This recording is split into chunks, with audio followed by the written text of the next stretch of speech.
years of the dirty war, the Syrian currency was somewhat stable.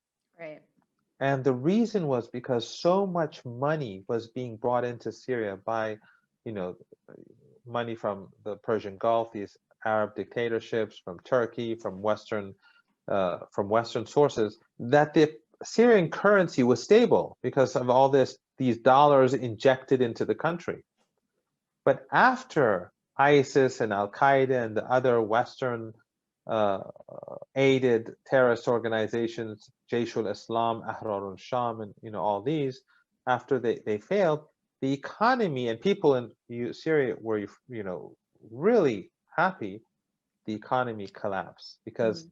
uh, forget the money that was coming in. The money was coming in as city after city was being destroyed by these groups. So you should see the Syrian currency collapse. But as I said, all this money was coming in. But then after the war, more or less to a large degree ended, even though Al Qaeda still holds a province thanks to Mr. Erdogan and thanks to Western support for Al Qaeda. And now we see that um, uh, PBS and there's an attempt to rehabilitate Al Qaeda Right. in Syria through the frontline documentary and so on.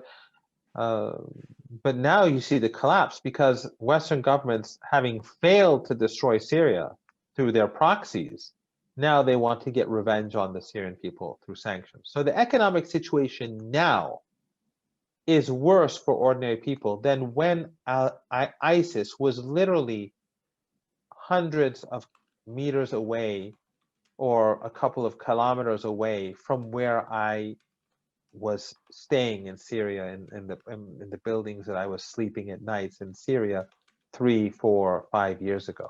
Yeah.